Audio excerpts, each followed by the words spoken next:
Let me start by saying this. Intelligence is not just about what you know. It's about how you live, how you treat others, and most importantly, how you communicate. Communication is the bridge that connects hearts and minds.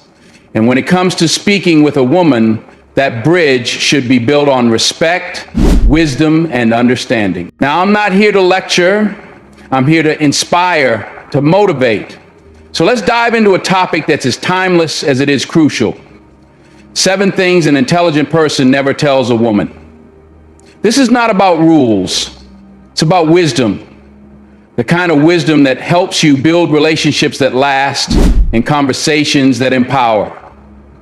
Let's break it down step by step. 1, you're overreacting. You see, an intelligent person knows that dismissing someone's feelings is like pouring water on a fire you don't understand. Sure, it might put out the flame temporarily, but it leaves behind a soggy mess.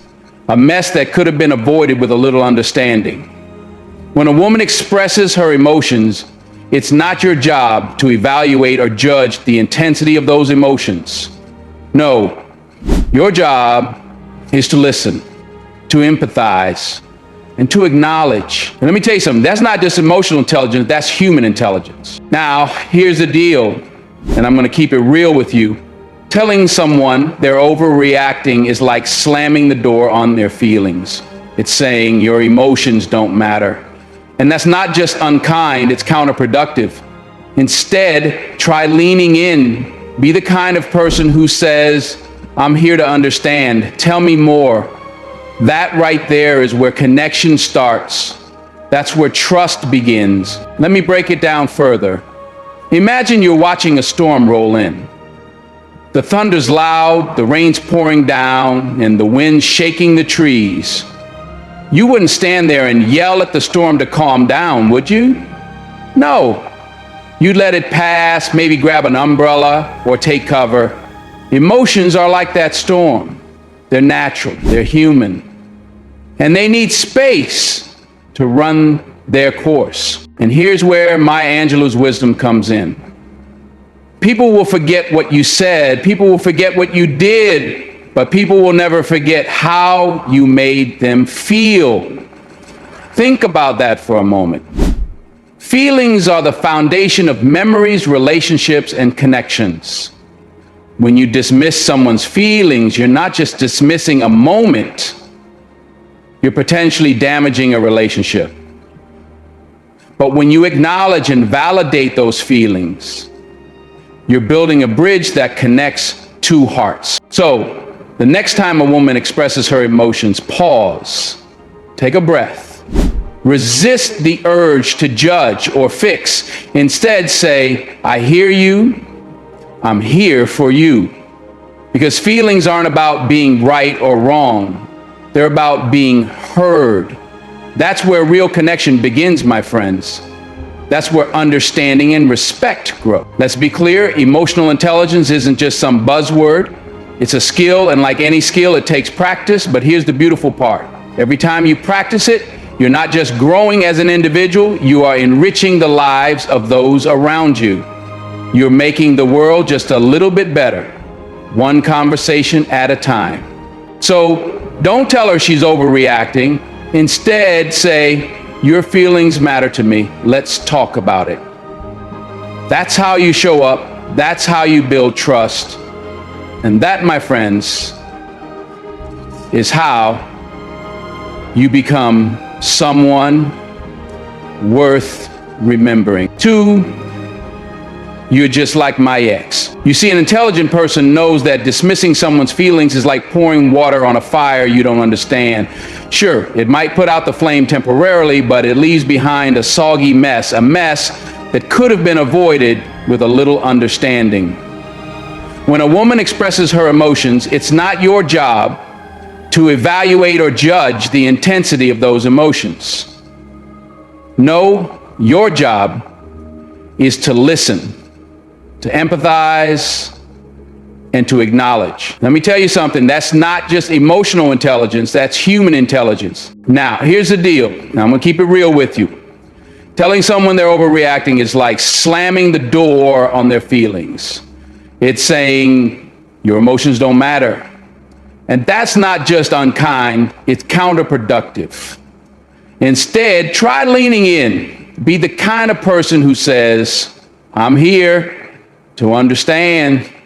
Tell me more. That right there is where connection starts. That's where trust begins. Let me break it down further. Imagine you're watching a storm roll in. The thunder's loud, the rain's pouring down, and the wind's shaking the trees. You wouldn't stand there and yell at the storm to calm down, would you? No, you'd let it pass. Maybe grab an umbrella or take cover. Emotions are like that storm. They're natural, they're human, and they need space to run their course. And here's where Maya Angelou's wisdom comes in. People will forget what you said. People will forget what you did, but people will never forget how you made them feel. Think about that for a moment. Feelings are the foundation of memories, relationships, and connections. When you dismiss someone's feelings, you're not just dismissing a moment, you're potentially damaging a relationship. But when you acknowledge and validate those feelings, you're building a bridge that connects two hearts. So, the next time a woman expresses her emotions, pause, take a breath. Resist the urge to judge or fix. Instead, say, I hear you, I'm here for you. Because feelings aren't about being right or wrong, they're about being heard. That's where real connection begins, my friends. That's where understanding and respect grow. Let's be clear, emotional intelligence isn't just some buzzword. It's a skill, and like any skill, it takes practice. But here's the beautiful part.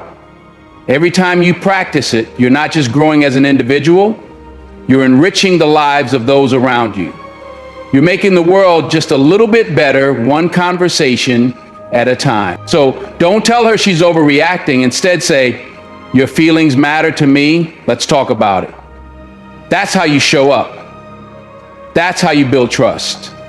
And that, my friends, is how you become someone worth remembering. You're just like my ex. Comparison is the thief of joy. Let me say that again so it really sinks in.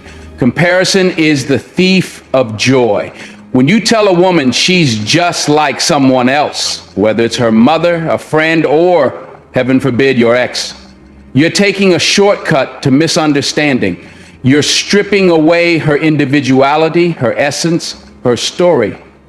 An intelligent person knows better. An intelligent person understands that every woman is a universe unto herself, with her own stars, her own storms, and her own light. Let's think about this for a second. How would you feel if someone reduced you to a comparison? You're just like so-and-so. It's like being stuffed into a box that doesn't fit. It's uncomfortable, it's unfair, and it's unnecessary. So why would you do that to someone else? Celebrate her for who she is, not who she reminds you of. As Oscar Wilde once said, be yourself. Everyone else is already taken. And let me add this.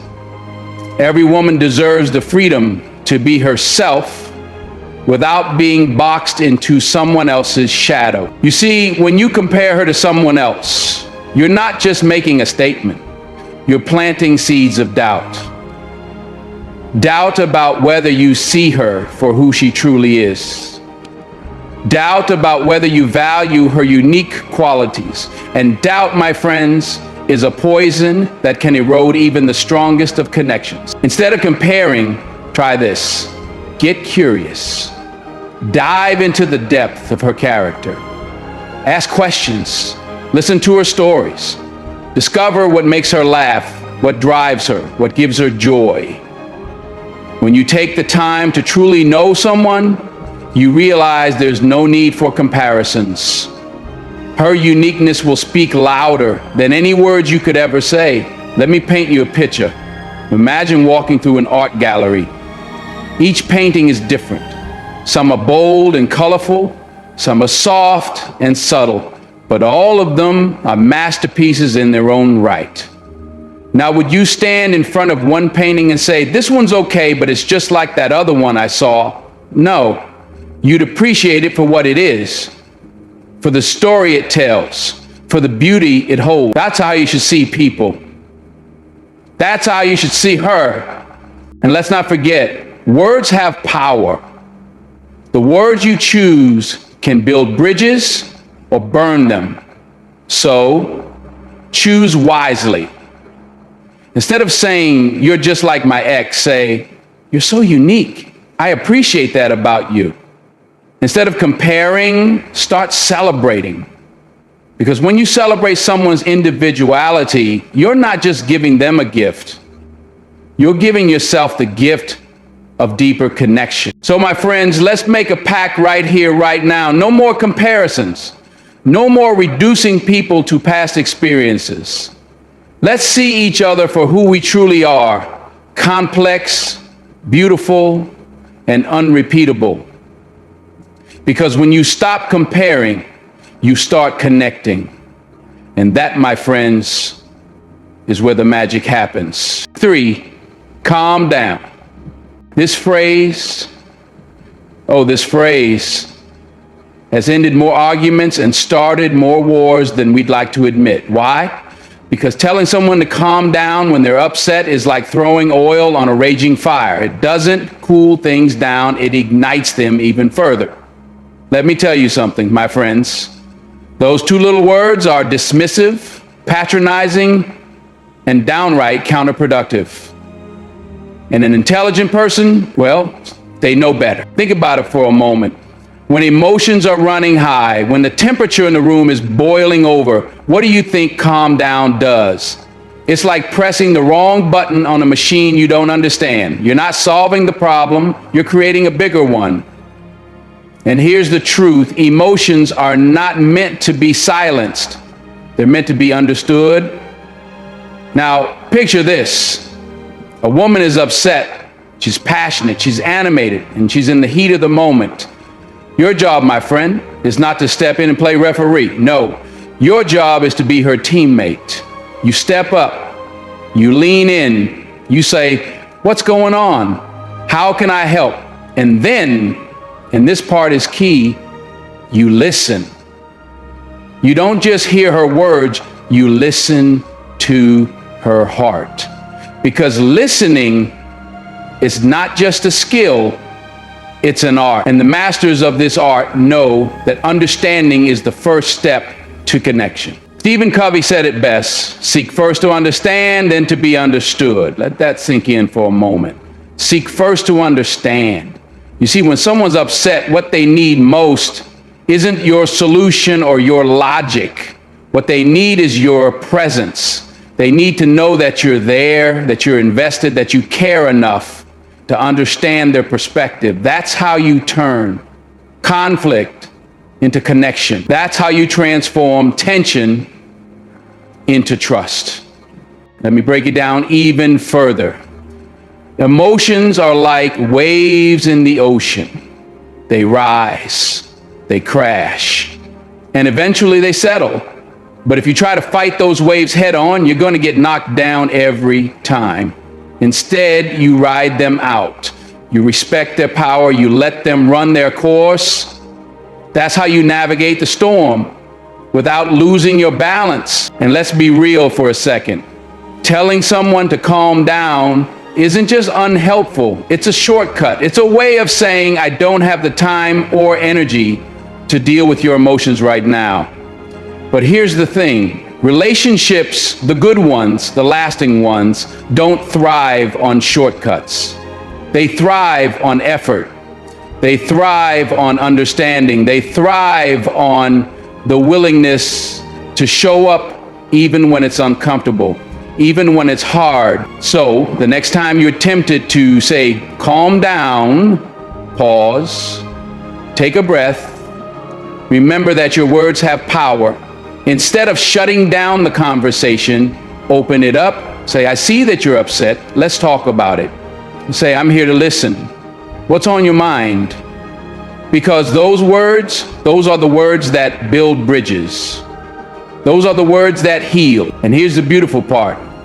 When you approach emotions with empathy instead of dismissal, you're not just helping the other person, you're growing, you're learning, you're becoming the kind of person who inspires trust, respect, and loyalty. That's the kind of person who doesn't just navigate life's challenges, they rise above them. So let's make a pact, you and me. No more calm down, no more dismissing or minimizing emotions. From this day forward, we're going to listen, we're going to seek to understand, we're going to turn moments of conflict into opportunities for connection, because that's what intelligent people do. That's what great people do. And my friends, that's what will set you apart. 4, he never tells her she's being dramatic. Let's talk about this one, folks. Telling a woman she's being dramatic is like handing her a one-way ticket to Frustration City. It's condescending, it's dismissive, and above all, it's a surefire way to undermine her feelings and experiences. Think about it. When you tell someone they're being dramatic, what you're really saying is, your emotions don't matter. Your perspective isn't valid. And that, my friends, is not how you build trust or respect.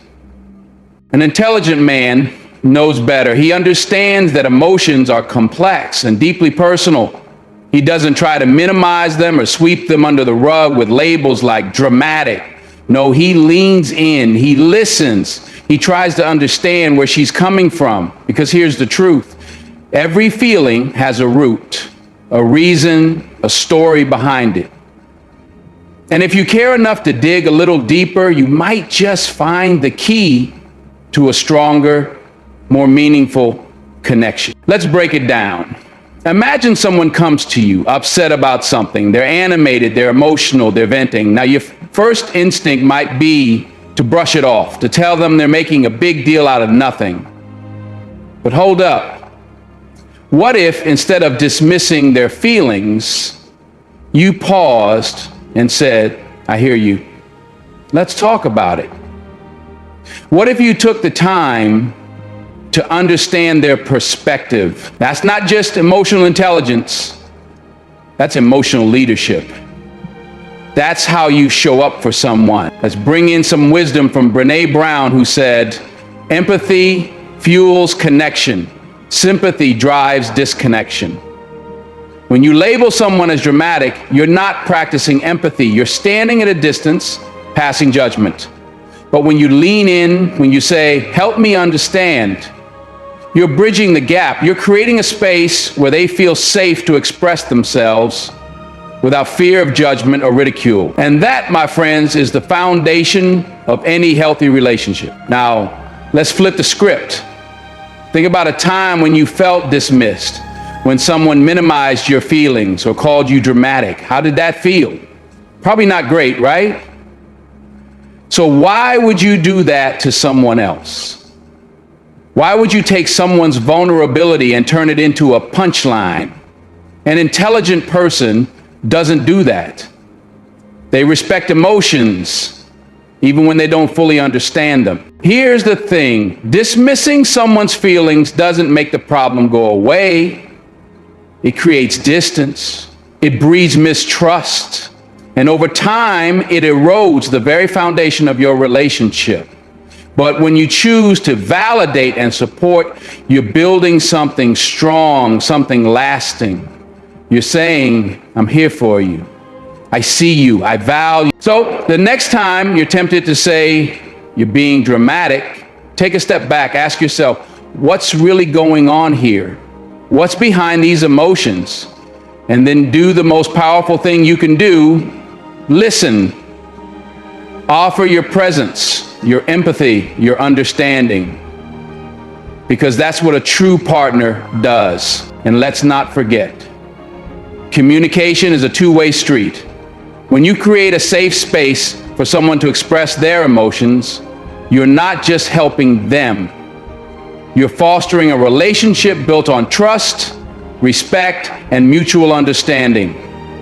You're laying the groundwork for open and honest conversations. for a partnership where both people feel seen and heard. So, no more labels, no more dismissive comments. From now on, let's commit to showing up with empathy and respect. Let's be the kind of people who lift others up, not tear them down.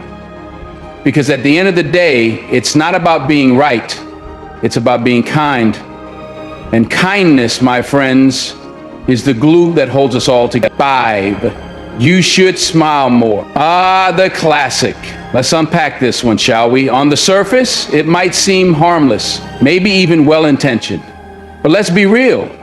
Telling someone to smile more is not the compliment you think it is. It's patronizing, it's presumptuous, and most importantly, it's invasive.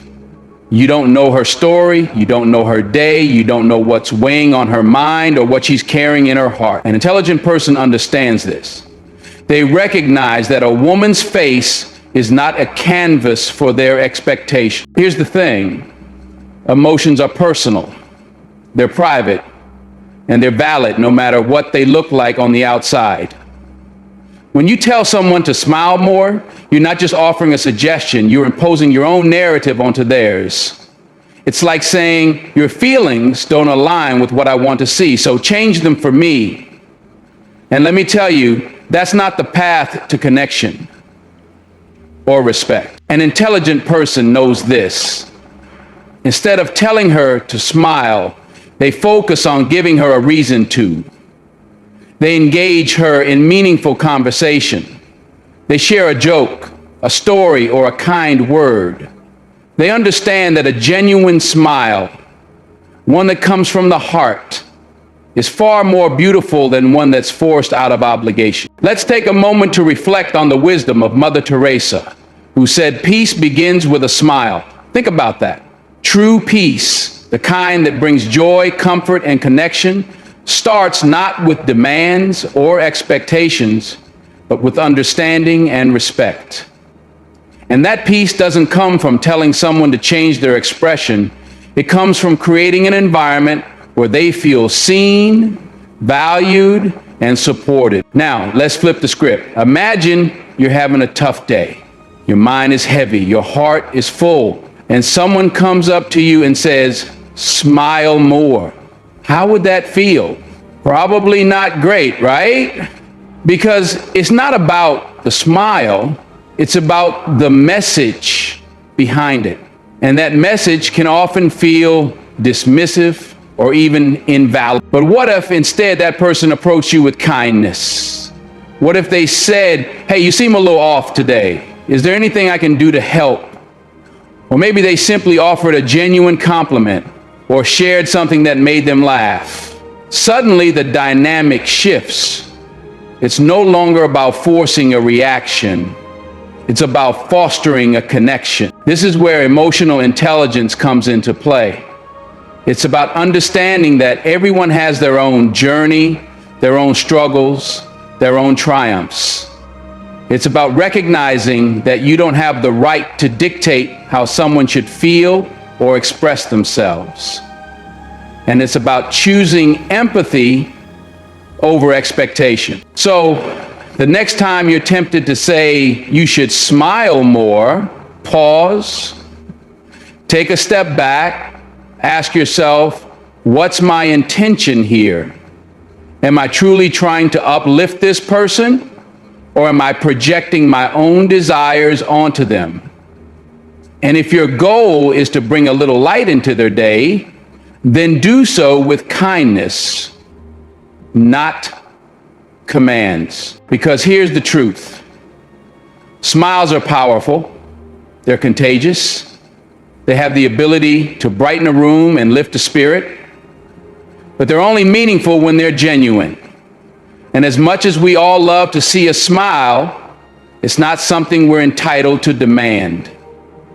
It's something we earn by showing up, by being present, and by offering the kind of support that makes someone want to smile. Let's make a commitment right here, right now. No more "you should smile more." No more imposing our expectations on others. Instead, let's focus on being the kind of people who bring joy, who spread kindness, and who create spaces where genuine smiles can flourish. Because at the end of the day, it's not about changing someone's expression, it's about respecting their humanity. And that, my friends, is where true connection begins. Listen, these 5 things, they're not just words. They represent a mindset. They represent a way of thinking about relationships, about communication, about respect. They represent a commitment to understanding the human heart, especially the heart of a woman. It's about more than just avoiding certain phrases. It's about cultivating empathy, practicing active listening, and valuing the emotional intelligence of the women in our lives. It's about building genuine connections based on mutual respect and understanding. As the great Maya Angelou also said, I've learned that people will forget what you said, people will forget what you did, but people will never forget how you made them feel. So I ask you, how do you want to make the women in your life feel? Do you want to make them feel heard? Do you want to make them feel understood? Do you want to make them feel respected? Then choose your words wisely. Choose your actions wisely. And remember these 7 things.